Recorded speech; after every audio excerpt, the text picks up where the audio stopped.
I guess I didn't have it, but welcome. It's coming. It's a delayed start. Hang in there. Where you're getting the music going. I guess I hit the wrong one. There Try we it go. again. From the Messenger Studios, we are.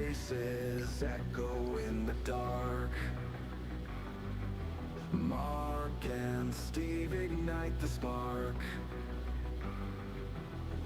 Dive deep inside the mind. Truths untold, we will find.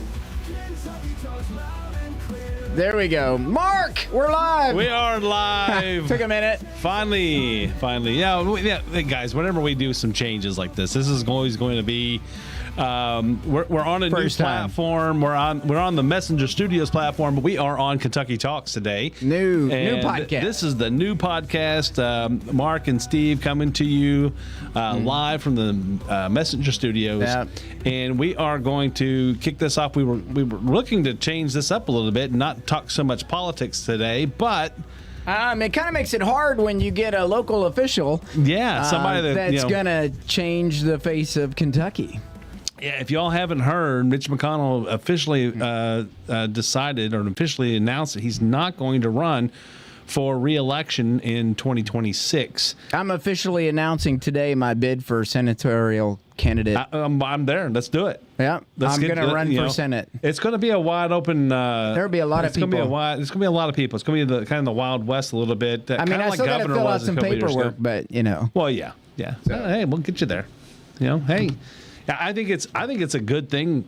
I mean, I know we say that somewhat tongue in cheek, but this is something that It's the process. It's the process. So maybe you explore it. Maybe you find it. Hey, there's some room for your ideas and things, and I think that's a good thing. So, Mark, we're changing this platform, Kentucky Talks, to open it up to talk about a lot of issues facing Kentucky or things that involve news. Just things. It could be news. It could just be celebrating our community. I think that's a big piece of what we want to do. We want to celebrate those, the people that local businesses, local charities, local events and things, and let people know, hey, this is what's going on in Meade County, Kentucky, and Central Kentucky in general.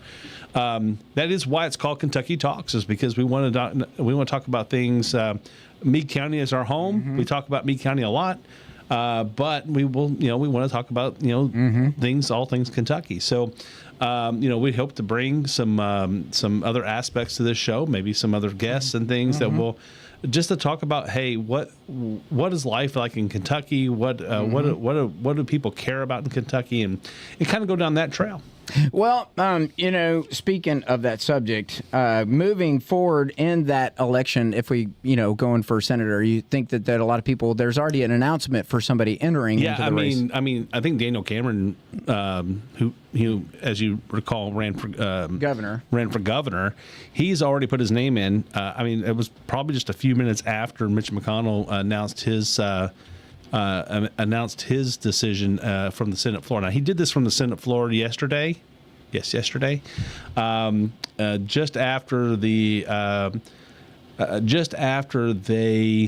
voted to move the Kash Patel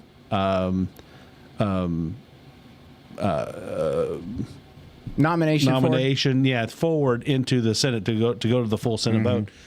Which Mitch McConnell did vote for Kash Patel, which was, a lot of us are wondering because he's disappointed a lot of us here lately. And he's taking a hard line on certain. Yeah, and there's a lot of things. So he's definitely taken, like you said, a hard line and basically drawing a line in the sand for himself. And so who do you think will run? Who do you think will throw their name in the hat for the Democratic Party? I mean, the Democratic Party right now, I'm hearing Pamela Stevenson, but the big one is Andy Beshear. We're hearing that Andy Beshear's going to run, which would mean he would step down from being governor if he was to win. Yeah. And then, so we have Daniel Cameron on the Republican side. We've also heard Andy Barr, who is the U.S. representative I forget the district that he's in, but it's over in the Lexington area. Yeah. Mm-hmm. And then there's another person here. I'm not sure too much about who this person is, but his name is Nate Morris. As that name has popped up in a couple of the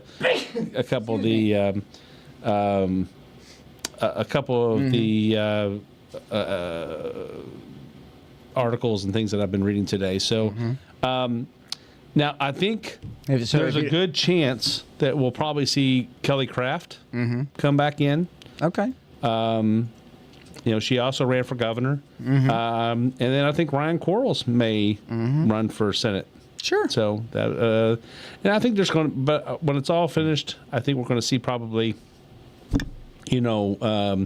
maybe another 3, 4, 5, including yourself, of course. Yeah. Oh, yeah. That's definitely. I mean, I've got a lot of work to do. Yeah. I mean, you gotta. I think you've got the head on your shoulders, but you gotta show other people that you got it. I know it. So, senatorial race that will actually be voted on when he in the next election. Yeah. So he's not retiring today. He's retiring at the end of his term, which will be the end of 2026. This will start in 2027. The election is in 2026. This year, there's no elections in Kentucky, other than maybe a special election here or there. I'm not sure about. But in the Senate seat is up in 2026. So you'll have those midterm elections, as they call them. So to talk about local government, the state government is obviously in legislation right now. Yes, Next week is supposed to be the wrap-up, or the last week that they can legislate. Correct. They'll leave themselves a little bit. I think they're leaving themselves a little bit of room for vetoes and things like that. So, yeah. Currently, there's I'm trying to think of all the number, but it's well over 250 bills again. But there's bills. It was 239 the first week, I think. Yeah, it was, or something like that. So if you go on to Legiscan or Bring People to the Process, that website, legiscan.com, Kentucky legislation, and the status of the bills, it's got where it's at in the Senate, the House, who introduced it, and what it is. There's bills regarding natural resources. There's bills just to commend people. It's really interesting, and you have to look at what they're making changes to. It could be a sentence, it could be a word, it could be legislating to add, remove, or take away. But they have 60 days, I think it is, total time to legislate all of the bills produced in Kentucky. And I don't know if you've noticed, there's over 200 amendments in our Constitution, or articles in our Constitution. Did you know that? Say that again? There's over 200 articles in our Constitution. Oh, as far as the individual articles, it's yes. like, if you were to look at our Constitution, it's like this thick compared to the U.S. Constitution, which is this thick. You're talking about so amendments. For the Kentucky. Yeah. For the Kentucky. Oh, yeah. Which is crazy because it's like navigating in a puzzle, but you're... or a maze, I should say. Yeah, I mean, because you start off with, this is the Constitution, and then you amend and you amend and you amend and one amendment affects another amendment, and so you end up with layers of a Constitution instead of just a Constitution. So. We talked about this with a couple weeks ago on our other show. Maybe it's time for Kentucky to do to have a constitutional what do they call that? Constitutional convention. Yeah, I guess it's called a state convention or a constitutional convention for the state. And I mean, a lot of people are still pulling for one in the federal on the federal level, and I think that there's a lot of merit to that. And, I don't always agree with it because it's a little scary to say, hey, we're going to just open up the. It's like you're going to open it up to the world and say, okay, well, what's going to fall in? And sometimes when you do that, sometimes it's worse to have all those other things come up and to deal with. So there are things that you don't want in there, or maybe maybe it's a 50-50, but. Did you know that there is a shooter a murderer on the loose in Louisville right now? That is at a driver's license station, shot and killed 3 individuals. That's out there on Dixie Highway at by the Kroger. By the Cracker Barrel there on Dixie at Gene Snyder. And I think 3 people. Yeah, murdered. It's maybe 20, 25 minutes from here. My mom and dad live maybe 5 minutes from there. Yeah. So they, I know they're sheltered in place, and a lot of our my family that lives in that area are sheltered in place and making sure that they're not exactly sure where he is or where the shooter is. They said there's no ongoing threat to the public, but it was at a driver's license facility, and that it's tenuous when you go into these places because you don't have a document or something like that. I can only imagine, based on our ability to communicate, right, or manage frustrations today, because we're so engulfed in our phone that we have lost some skill of communication over the years, right? Oh, absolutely. I can only imagine what could have been the nature or cause of this. Drugs, all kinds of things you have to think about. And I'm sure as they continue to investigate, they'll uncover these things. But it's just... I started talking to you about this last night a little bit. Did you see... And I wish I had more information because I wasn't really prepared to talk about this today, but I think it would be a good topic to talk about and to research, is that they're supposedly coming out with an opioid vaccine. Now, vaccine is kind of a triggering word to a lot of people, but what this does, according to the person I was reading about, and I saw this first. I saw this on Fox News, I think it was. That's one-sided completely. And so, when you're talking about a drug, so this was brought up in the fact that it's supposedly in second level of human trials, and so. And what this is going to do is it basically completely removes your urge or your wanting for opioids, right? So, but there's with everything gets good, there's always bad. There's usually something bad that happens. You won't be able to use opioids as a painkiller ever again. It won't dull the pain because they're going to basically turn one off. It's going to turn off those. They're going to turn off that spigot. It's like a two-way switch. Right, a light switch. You go to one side of the room, you turn it on. Ooh, I feel no pain, and then that opioid kicks in, and somebody turns the switch off. Yeah. So in this case, you're not going to be able to have that switch off. So they'll have to find some other way. And there's a lot of, and don't get me wrong, there's a lot of good drugs that are coming out. Have you tried them? No, I'm just kidding. No, that's not my game. But, so just to piggyback off of what you said, so it's actually research is going to do human testing in the first phase, and it's on oxycodone.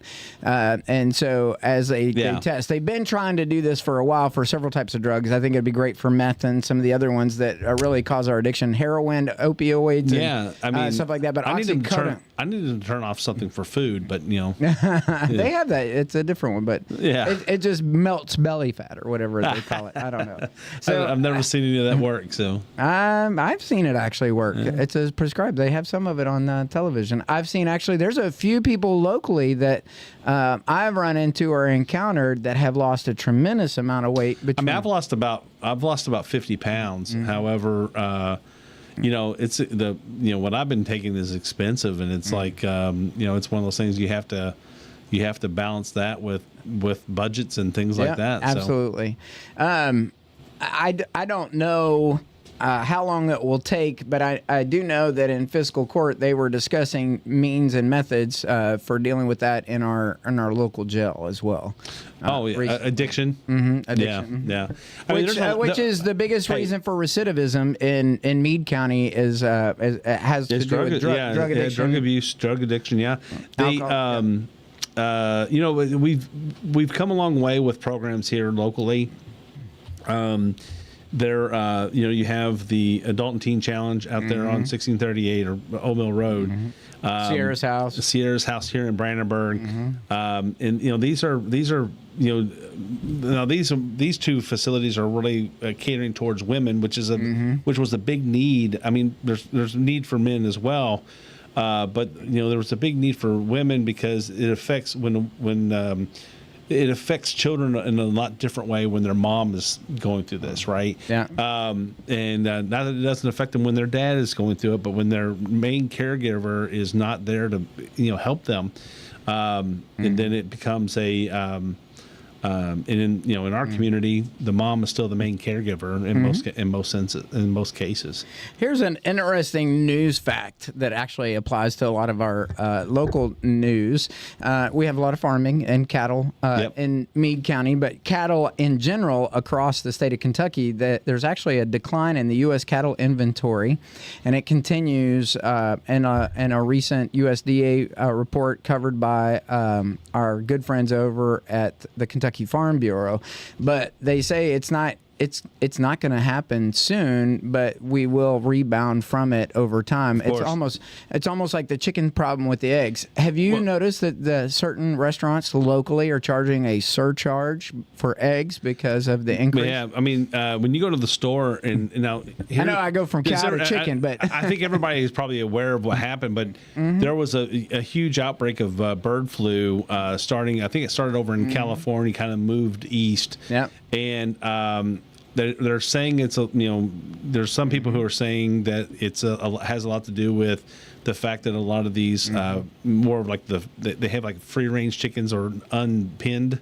chickens, and so they were able to get they were exposed to outside fowl. So you had bird flu that got into their nesting areas, and so it killed off. I can't remember the exact number, but it was a huge percentage of the chicken chicken population in the United States, and it's affected egg laying. It's affected chicken, and of course now you have to take those eggs. Instead of selling those eggs, they have to recover.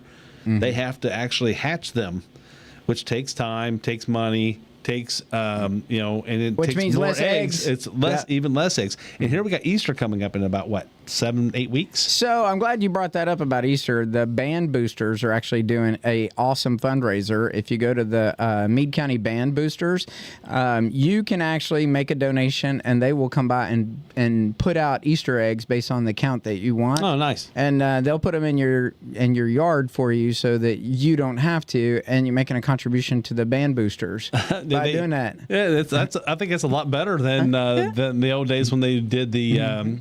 They did the flock, right? Remember they used to flock people? That was fun. Yeah. Don't get me wrong, that was fun and funny.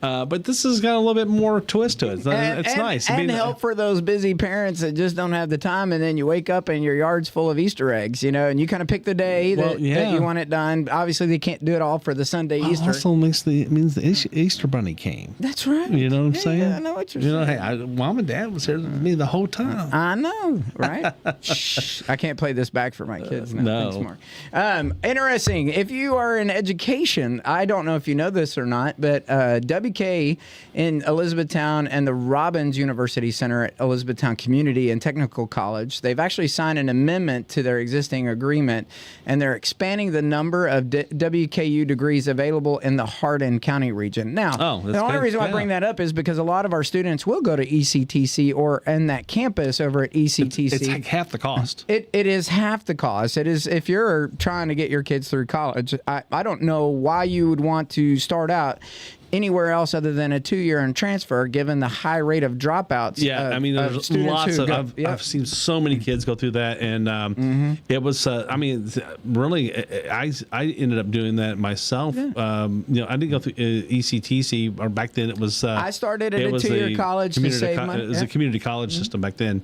But so I ended up going through a 2-year college to get started, and there's a lot to. I mean, I spent not even half the amount of money that I would have spent going to a 4-year university, even for just 2 years. Yep.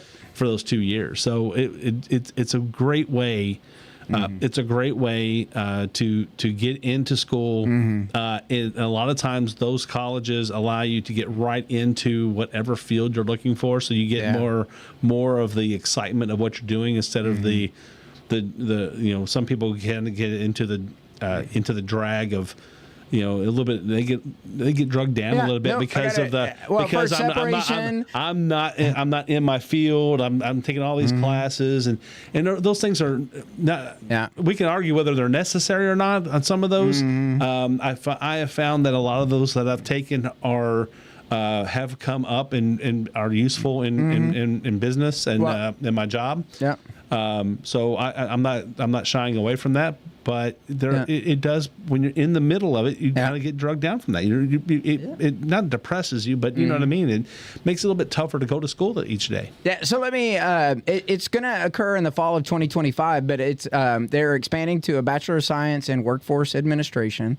They will have a Master's of Arts in Education, which is important for any of our teachers that are trying to advance into administration. I think that's it's close, it's local. Student Affairs and Higher Education, and both programs will be available again starting in the fall of 2025 with courses offered both in person and online. Now are they going to be, is it going to do anything to expand here in the Brandenburg campus? It doesn't say that. It just says in the Hardin County campus. It says in the Hardin County, but WKU continues to be the Robbins University Center's largest transfer partner from them to WKU. So, if your kids are scout in college, which is happening right now because FAFSA was, February. Everybody's got FAFSA applications out. Hopefully, if you were planning on going to college, if you didn't, you're behind the power curve. And I'll tell you, if you stay tuned locally, we're going to put together the list of scholarships that never get applied for. That's nice. We should do a show on it. Yeah. A ton of scholarships, 500 here, 200 there, from different organizations. You might think that 500 or 200 or it what have you adds up. It doesn't add, you don't think that it's a lot of money, but man, when you get 4 or 5 of those, if you can apply for 4 or 5 and get them, and if nobody else is applying for them and you're eligible for them, you should do it. I mean, why not? I remember my dad for years tried to get us to do. There was there was like a CB's. There was like a CB scholarship from the Navy Reserves. And he applied for every one of he helped our every one of his grandkids apply for that at some point or another. I don't know exactly how many of them had it. My boys ended up going into the Navy, so with the exception of Tyler, who went to ECTC for to start his college. So there's a lot of opportunities out there that people need to take advantage of. Absolutely. In saying that, I would say that this school year, now is the time to be working on all of this. You cannot not be looking into these scholarships and everything else and not be exploring. So hopefully in the coming weeks we will have that together so that we can at least get it out, at least on the website too, so you can go and click them and it direct links you to some of these programs so that parents, students can apply. I want to say something real quick, and I don't mean to make it sound like any of my guidance counselors or anything like that were horrible people or anything. But kids out there, you're in high school and you're even thinking about going to college. Go talk to your counselor. They can be your best friend through going through this process. They can't. It's almost impossible for them to reach out one-on-one with every kid and try to guess what you're going to do. So you need to, don't be afraid to go talk to them, because once you show that interest, they love. And my experience has been that they love that, right? They love for a kid to come and seek them, because then it makes it so much easier for them to really get involved and focus on those things that child's looking for, that kid's looking for, so he can move forward. Don't be afraid to speak up and say, "Hey, I want," or don't be afraid to speak up and say, "I need." Don't think you have to do it all on your own. There's a lot of programs out there to help you get into college. There's a lot of programs that help you pay for college. So explore all your options and go for it. So I want to shift to focus. There was a writer from Kentucky Today that wrote about Tom Laick.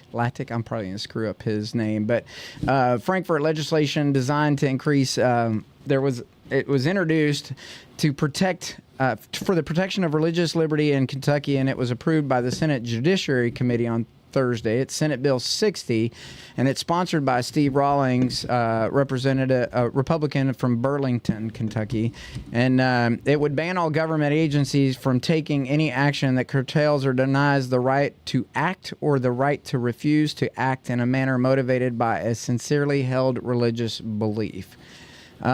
Which I think is important because you've seen over the last year different things that come out that prohibit certain types of actions. Well, in pastoral world, I would say that certain pastors are going to believe counsel, advise, do things, and with restrictions on counseling, this bill aims to protect those religious beliefs and or those people that are involved in religious type practices that encourage the religious views. Some of the legislation and orders and things that have come down over the last several years have kind of confused the public and the ministers and the pastors about what they can and can't do. There's been a lot of pastors have looked at, especially when it comes to talking about like transgender and things like that. Those are the topics that have become hot button issues that worry pastors if they're going to end up being sued by the ACLU or something like that. Well, if you're, this will help a lot. This bill is intended, I believe, to help clear that up. Yeah. To allow them to continue working with the youth, working with the young. I mean, a lot of the situations are a parent has got some worries that their kids are going through something, and they bring them to their pastor who is also a counselor to help. I mean, growing up, I've always been able to go to when I was going to Catholic church, I'd go to the priest or go to my pastor now and talk things through, just to say, hey, I've got this issue, or what do you think? And I think it would be a shame if pastors started getting into some sort of legal trouble when someone is really needs their help, and that's really what their calling is, and I think we need to protect that. So, in the opposition, Chris Hartman of the Fairness Campaign spoke against the bill. He said he feared the bill would also allow current state and local laws and ordinance to be subverted, including those dealing with domestic violence, property laws, trespass laws, civil rights laws, contract laws, and others. He feels that, when you start looking at certain ethnic religious views versus societal views versus clear laws. I think it's clear that there's always a chance that the extreme can come out, and I understand what people say. That I just think that a lot of times we in our society today and this is on both sides of the aisle, that we go to the extreme and say this is the world is falling, the sky is falling, the world is ending.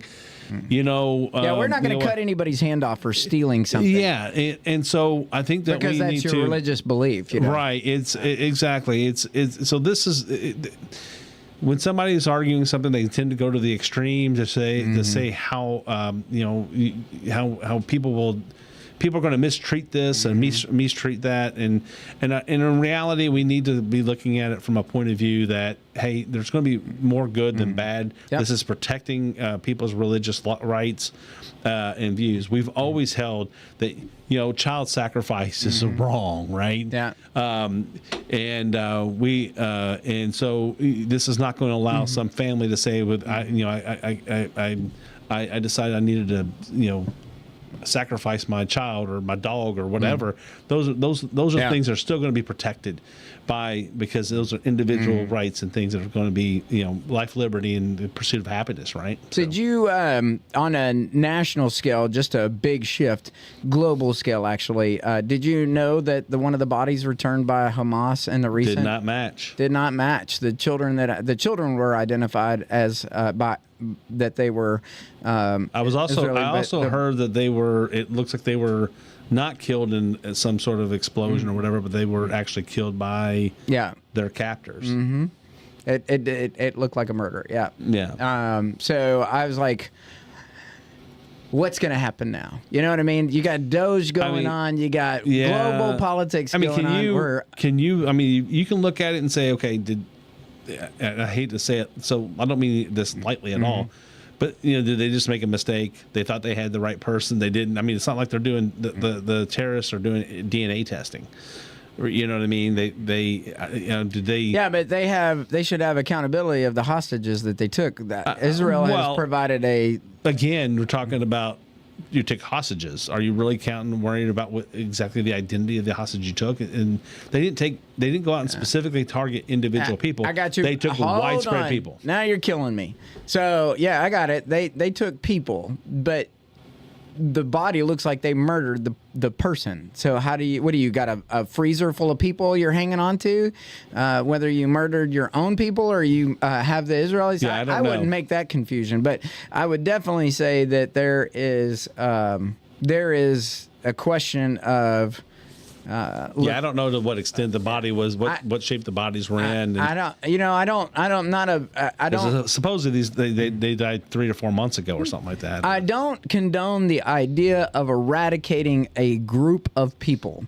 I do condone the idea of eradicating the philosophy of this group of individuals and finding peaceful solution. But if that has to be through the tip of a gun and a knife and a blade or whatever to eradicate its uprising again in such a way that it causes harm to others, absolutely, but not in such a way that it looks like fascist or like we're back in the times when the Jews. Again. Yeah, where the Nazi was trying to wipe out a race. No, we don't need to wipe out that, but the ideology that they have to harm other people has to be gone. I heard this week, and you talk about that. I agree with you 100%. I mean, it's like.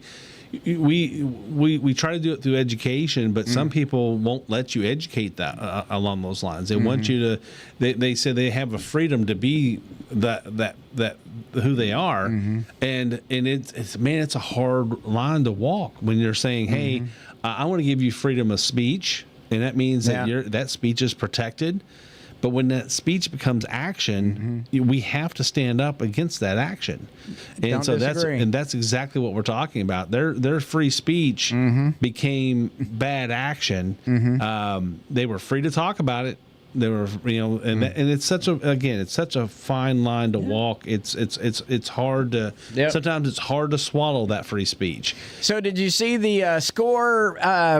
SmackDown, Canada comes back at 8:18 and does a 3-2 pull off. From the controversy earlier this week. And they actually took the cup, right? They actually took the 4-2. The four. But it was I guess it's like a double elimination until you get to the final. And the final is a one game playoff, 1v1. Yeah. So Canada takes the cup. Congratulations to them. The United States, even though they booed us. Yeah, well, they booed us. We did not boo them, and but we were kind of like asked not to boo. So, and it just depends. I mean, it's not good sportsman conduct for the team players to act in a manner that's unbecoming of the sport. Yeah. The fans, you can't control the fans. No, you can control them from throwing stuff out on the ice and say, "All right, time's up." Except up in Detroit, they throw the octopi up there, right? So, that was their thing, right? Yeah.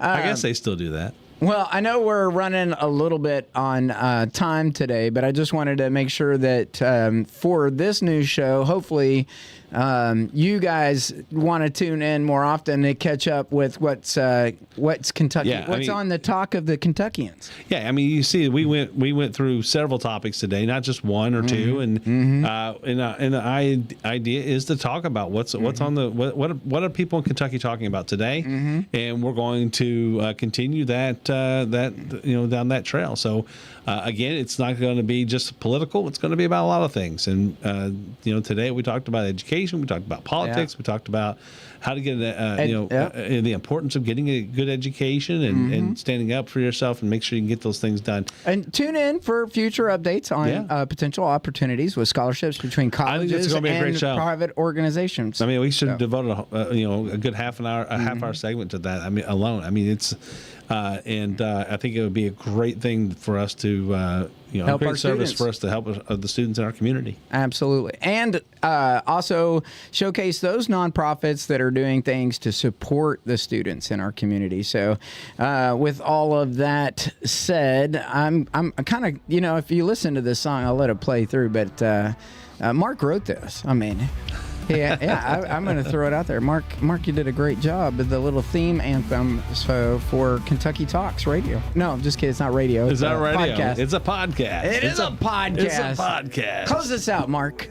Guys, thank you all for showing up to us today. We appreciate all the support.